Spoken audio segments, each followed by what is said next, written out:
Good morning, everyone. Good morning. How are you doing this morning? Very good. Good. So, if you have been coming to Maba and listen to our Sunday Dharma talks, we have been talking about Bodhisattva. Okay, talks about Bodhisattvas.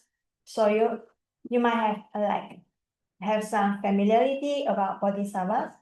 And today, this morning, I would like to continue to talk about Bodhisattva as well, especially the virtues and wisdom, how to cultivate virtues, wisdoms on the Bodhisattva path, okay? And some of our teachers, when they introduce the Bodhisattva path, they might mention that 52 stages of Bodhisattva. You heard about that, right?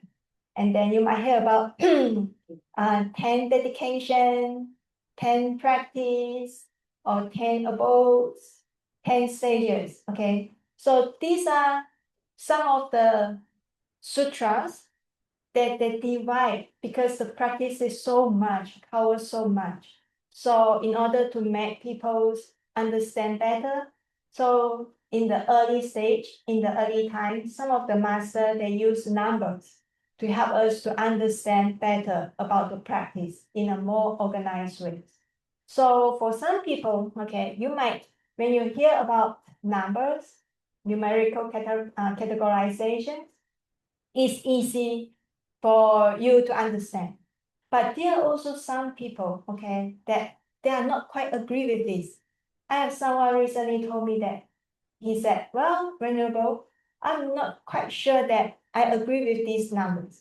Because in the practice, we don't see the numbers. It's not like stages by stages, okay? That we jump from one stage to the other stage. But that is totally fine. Because the use of numbers is just like a skillful means. It helps us to understand the teaching better. It helps us to understand the practice better. It doesn't mean that we have to stick or grab the numbers. I'm at step 1 right now, okay?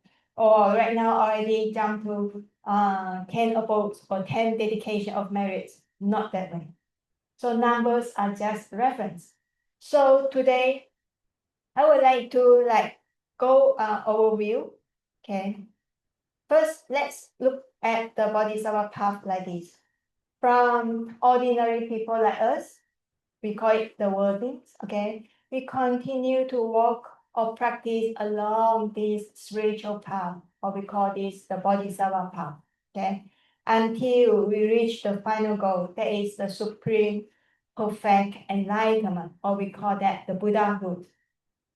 So as I said, some sutras, they will kind of describe the gradual practice of this path in numbers.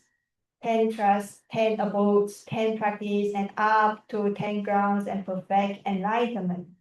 But other sutras, okay, the sutras that I would like to introduce today is called the Ratnakutta Sutra, okay, or in English, it means the heaps of jewels sutras. It means like accumulations of jewels, accumulations of treasures along this path.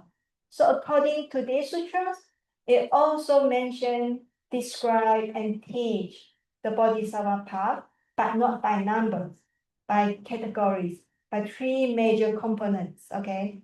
Is that first, we need to train in extensive virtual deeds, okay? Means cultivates ethical conduct, how to live a disciplined or moral life, okay?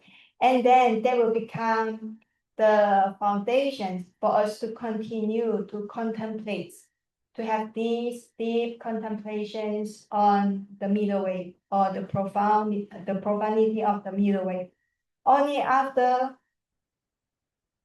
the bodhisattvas or the practitioners break through the self-will, okay, then they truly see the truth. When we say the truth, see the truth, that means we gain the Dharma eye, able to see things as it is, not as I anymore, okay? Then only after that, without the obstacles of this self-will, then the bodhisattva is able to truly engage in the altruistic works of enlightening others. That means truly able to open up ourselves to help others, to benefit others. So along this path, okay, it's okay you don't remember all these names, but at least you remember these three elements, okay, that should be part of the life. So it's like this. For example, when you are driving a car, okay, what you have to remember? First, you need to know your destination, right? It's your destination that determines how far you can go, how far you need to go. So remember the destination. And second, what is the second that you need in driving? Need the eye to see, right? Make sure we see clearly the road so that we don't hit the bumps or the holes or the dangers, so that we can move on without much difficulties and don't get detour, okay, mistakenly. So we need to have eyesight see clearly. And also what? Actions, hands and legs, right? To control the spirits, okay, you need to have the actions. So at least these three needs to know the destination, and we are determined to head on to this destination. This is like the aspiration, the resolve, the Buddhahood or becoming the Buddha, enlightened one. That is our goal. Okay, that is the goal, first one. Second, able to see things clearly, avoid the unwholesome ones, see the wholesome ones, cultivate the wholesome ones. That is like the eye. Wisdom is like the eye. So we need the eye. But seeing it without action, we cannot move. So we need actions. Okay, so actions through our speech and bodily action. Hands, okay, your labors, your dedication in completing something. All these, we call that the ethical conduct or in cultivating the virtue.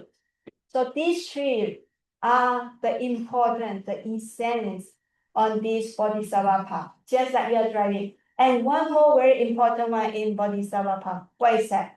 If you have a car, the important is you have the compassion, willingness to share with people, carry as many people into your car so that they can go along with you, right? Or do you prefer like, no, I think I prefer to drive on my own. No other people. I prefer quiet. Nobody disturb me. Okay. Well, depends on individual. If we see that people need help, and sometimes we need help, people offer help to us. In return, we also help others. In returns, we also offer help to others, right?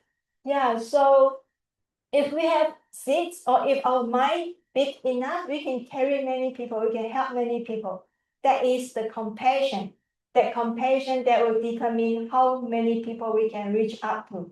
So these are the important elements in the practice to start with, just like to begin a journey, okay? So keep this in mind. If you don't remember all these difficult or profound terminology, no problem, but at least you remember you have these potential or elements on us. You have the eye to see, you have hands and legs to move, you have a kind heart, compassionate heart, okay, and you know your goal, then you can start on this journey.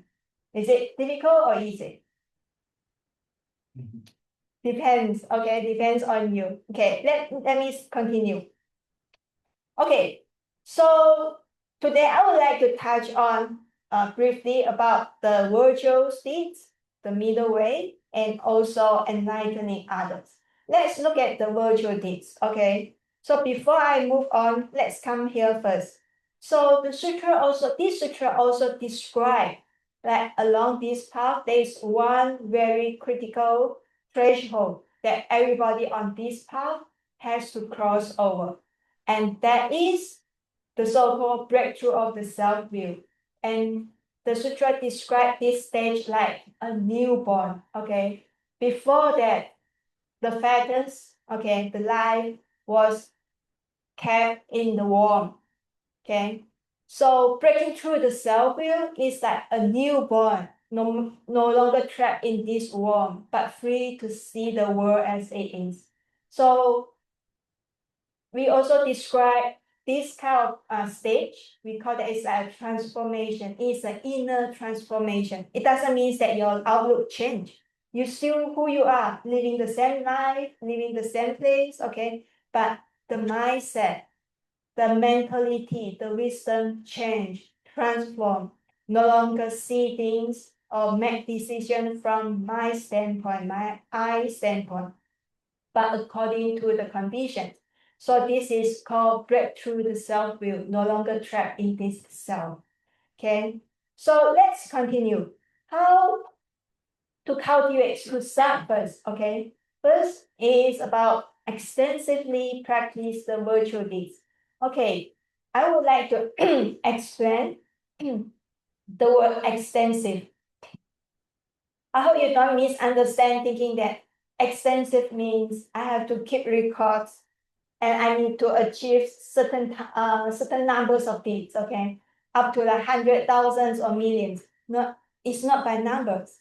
Extensive means no limitation. You don't set preference, okay? For example, ordinary people like to say, I prefer doing this. I don't like that. I prefer to mingle with this group, but not that. I prefer and I like this, not that. I used to do this, but I don't like that, So there is always limitation of what? I like it, I prefer this, I used to this, I'm interested in this, and not this, not that, not that. This I draw a boundary, it set a limitation to ourselves. And it also limits our potential. Actually, our potential is much more than we can imagine. But because of this self-interest, that we are bound to this boundary of self. So extensive means forget about this self, okay? You can put the self-interest aside. Whatever comes to us, we try to finish it. Whatever we face, we try to manage it. It's not because I or my preference, but it needs. At this moment, at this situation, it needs to be solved, it needs to be done, then we'll try our best to do it, okay? And this is a good chance for me to cultivate, or virtues, or merits, whatever, okay? So because the situation needs, so we do it. That means we don't set boundaries. That means the extensively, without boundaries. Okay, that is the meaning. Okay, how to begin? Let's look at here. It begins with, first, the beginning one is always respect the Dharma and honors the Dharma teachers. So respect, humbleness, okay, this is required. And share the teachings with pure heart without seeking fame and profit. That means when we hear something good, wholesome, we would like to share it, okay, with pure happiness. It's not because I want to seek for attention. I want to have develop my own brand. Okay, I want to form my own group, not because of that, but simply because this is good, this is wholesome, okay? So I just would like to share it with others. Just like one example, fresh air. Air is everywhere, and we know that fresh air is good for our health, okay? So we just would like to share and beautify, purify the environment because everybody can share it. So air doesn't belong to us only, okay? When we see that people in the city or in the area where the air is so polluted, it causes a lot of health problems, especially to the respiratory, right? So that is how we can feel for them. Okay, that is one simple example. Let's move on and pursue the teachings diligently. Diligent is the key word here. So we never get lazy, but always remember diligently, mindfully remember these teachings that help us to cultivate a mind with purity, with wholesomeness, that let us feel calm, peace, and happy, okay? And also delight in practice as taught, not merely following words. What it means here? What it means by not merely following words? That means, for example, when we have the chanting sutra, we have the sutra for chanting here. So when we do the chanting, it's not just like want to create some beautiful sounds that delight to hear. But more importantly, through recitation, through chanting, we immerse in the meaning. We let the meaning kind of like being absorbed into our mind so that we can realize it in our daily life. That is more important than the beautiful sound. Okay, so it's not just following the words, but important is the meaning. So all these 4 points are for what? Actually, it's for cultivate wisdom. So these are the basics to cultivate wisdom. Okay. So respectfulness, okay, humbleness, diligence, and also keenness in learning. Okay, next. And honestly confess serious wrongdoing, even at the great cost. That means we cannot avoid from making mistakes. When we make mistakes, we honestly repent, confess, okay? Especially to those we harm or those that we have made mistakes, openly up.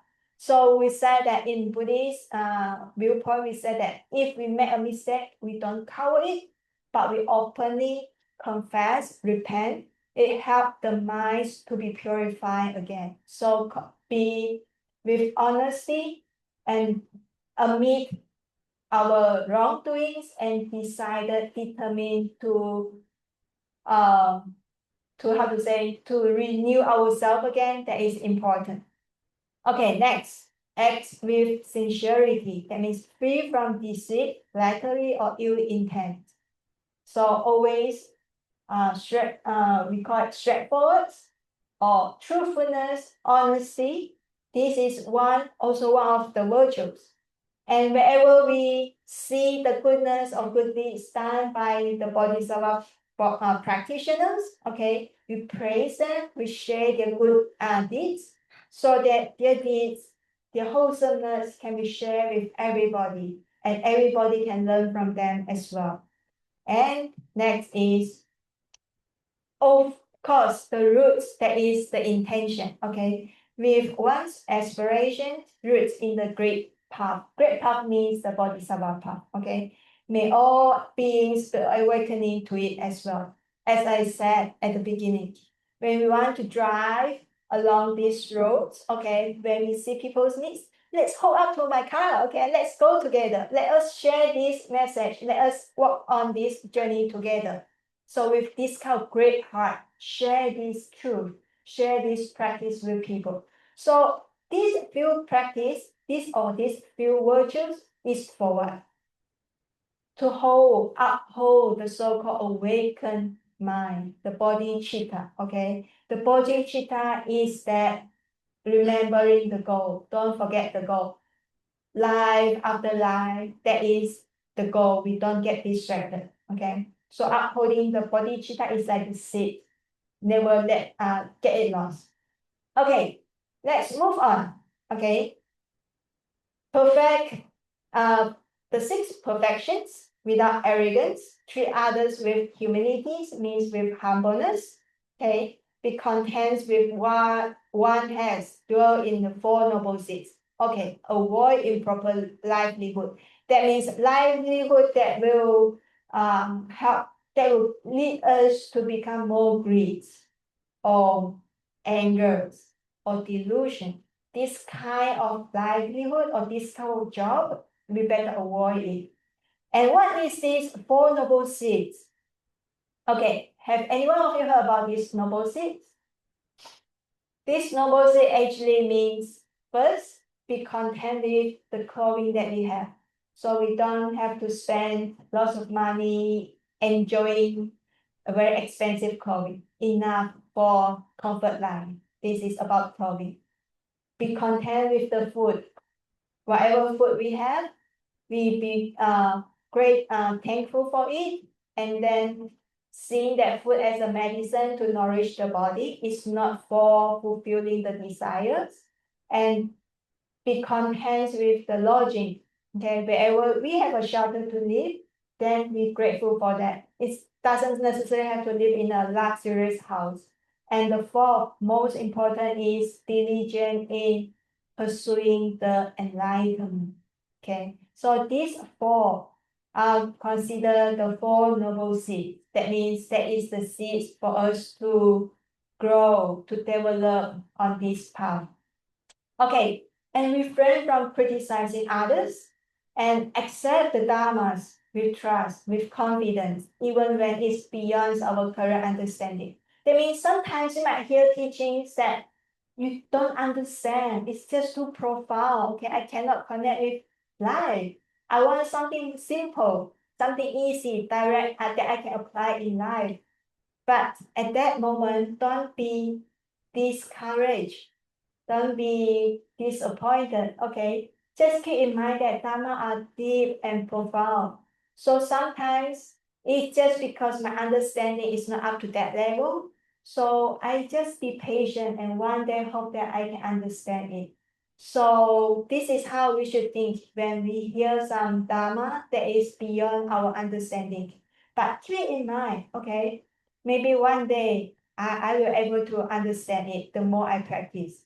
So don't say that, oh, I cannot see the connections, I feel lost, so I better don't come anymore. This kind of attitudes, we say that it doesn't cultivate the wholesome roots. It just keep the roots dying, not nourishing the roots. So all these, these few practices with humbleness, okay, and then be content with what we have in daily life, not criticizing others. All these are meant to nurture and preserve the wholesome dharmas, okay? Wholesomeness, wholesome intention, wholesome mindset are important, okay, in the practice. And next, wholeheartedly embrace the familiar and unfamiliar teachings, follow the teachers with clarity and integrity, upholding the vows and aspiration through precepts and meditation, and don't be stubborn, cling to the views. Okay, all this means that we better to be easy to be a person that easy to be trained, easy to accept new teachings and be compliant. But interesting is you see that when we are stubborn, we usually don't see that we are stubborn. When we are stuck in our stubbornness, we only see the faults in other people, problems are at outside, not really see our stubbornness. So if someone tells us that, why are you so stubborn? Thank them, okay? Oh, I don't see my stubbornness. Thank you for letting me know. I'm so stuck right now, okay? So this self-ego is not that valuable. What is more valuable is the truth that help us to grow. Okay. So when people criticize us, okay, or point out our weaknesses, gladly accept their advice. Okay. Okay. So I want to say that it is a lot of teachings in this sutra, but I want to make in brief that Dharma are meant to be in the daily life. It's inseparable from our worldly life. Okay, it doesn't mean that you come to the temple and learn, and then when you leave the temple, you go back to the ordinary old-fashioned life. No, Dharma are meant for you to be live up in the daily life. So ethical conducts, or we call it the precepts, are actually rooted in compassion. In compassion, precepts are not rules for us to just follow. Okay, so engage in the world through the ethical conducts or the virtues. It helps us to strengthen the bonds with others. It will lead us to live a harmonious life with others, with the families, with friends, okay, even with the people you don't like eventually. So it also says that the so-called, whether it's a virtual deeds or ethical conducts or precepts actually is not rules. Okay, it's not just like external rules. They are meant to help us to adjust our body and speech so that it in accordance to the Dharma. So it also said that there is a saying that the precept is like the foot and like the feet. Again, the wisdom like the eye. There is another saying that precepts is like a vehicle. Okay, so how can the precepts are a vehicle?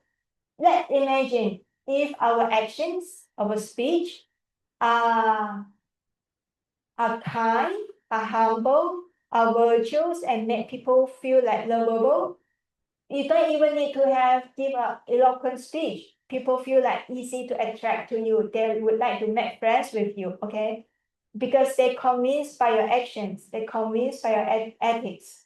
So this is how we can show and convince people that the way when we live up to the Dharma, life can change, okay? The quality of life can change.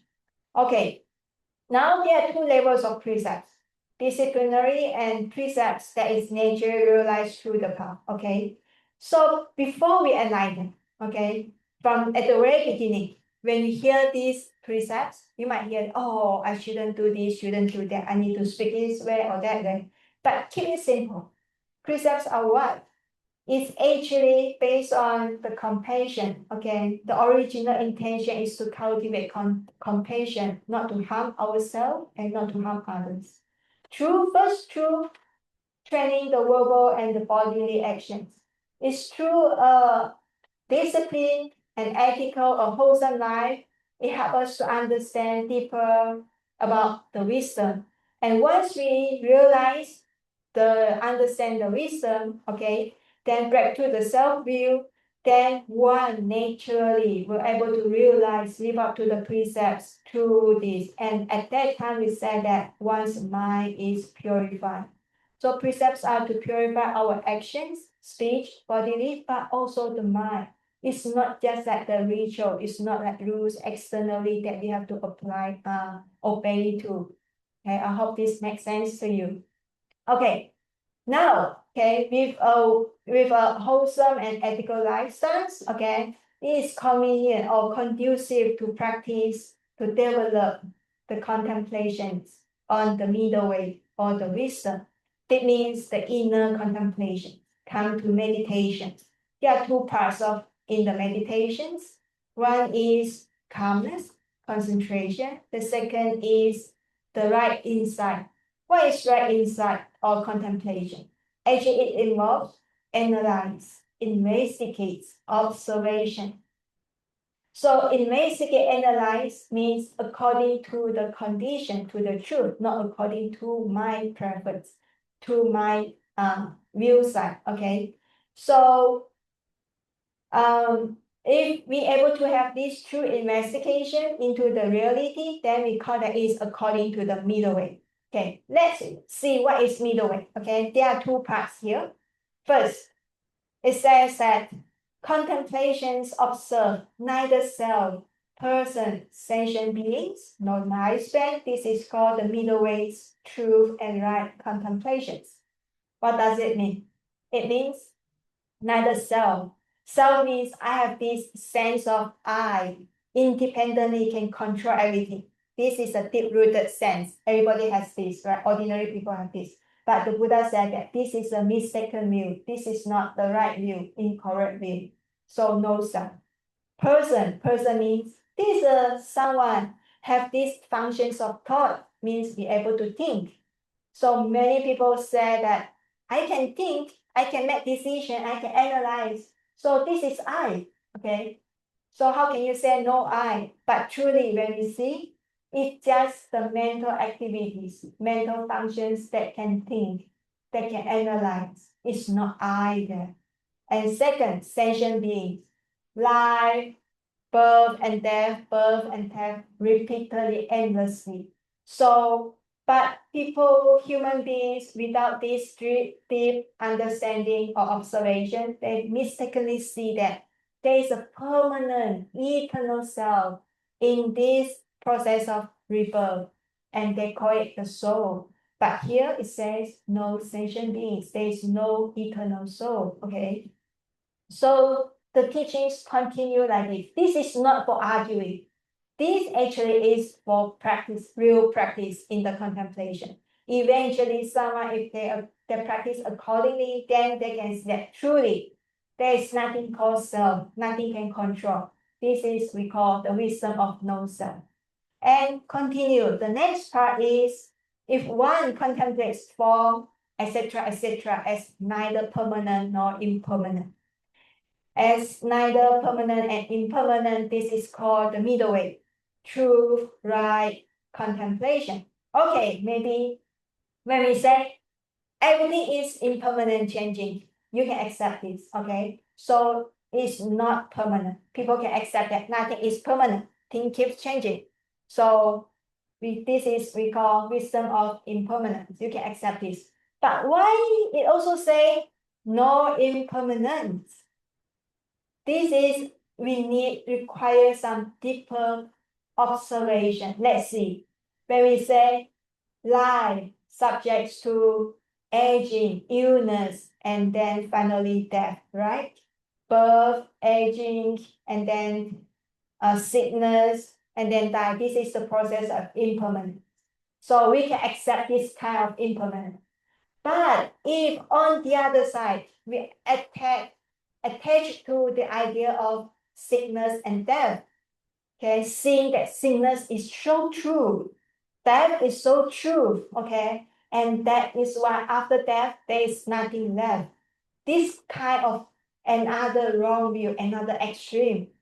So, okay, impermanence is not the right view, but if we attach to the impermanence, seeing that birth, cessation, death are real, then that is also another wrong view. So if we can let go, penetrate both sides of neither impermanent or permanent, then we call this is the wisdom of middle way. So, okay, up to here, maybe I can skip a bit, okay? Come to here. So I share a story with you. There is a gentleman recently I met, very devoted, very diligent in practice. Most of the time he practice diligently. So he said that, well, sometimes I just feel like I don't want to go to temple. I don't want to think about Dharma. I don't want to do this and that. Okay. I just want to be free. And I want to be lazy for some moments. And then he said, after that, I feel like, oh, when I look back at that moment, I feel like I'm a bad person. I'm not a good Buddhist. So I think I cannot practice. What do you think? Do you have those moments when you feel lazy? When you feel like you cannot apply energy? Those are, we say, some unwholesome, when the mind has no energy, okay? Please allow this kind of moments happen, because we are not perfect yet. So maybe you have 70% of the time, practice very well, living a good life, okay, be a responsible type. But because we are not perfect, so allow some defects or some unwholesome times happen. There'll be time that we feel distressed. There'll be time that we feel like lack of energy, right? There'll be time that we feel like, oh, I don't want to do this and that. Those are the moments we call it the bad moments. So allow bad moments be part of the life, because life is made up of what? Conditions, lots of conditions, different kinds of mindset. So it's a mixture of wholesome and unwholesome. So don't give up just because you have some bad moments and things like, oh, I better give up. That is not the proper way.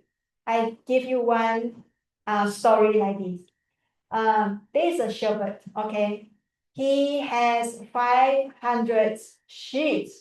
So one day he want to guard the sheep to the mountain where there are lots of grasses, okay, for the sheep to eat. But on the way down, because the mountain have a deep, steep cliff, okay, cliff. So one of the sheep just accidentally dropped down, and then he lost one sheep. What will you do if you are the shepherd?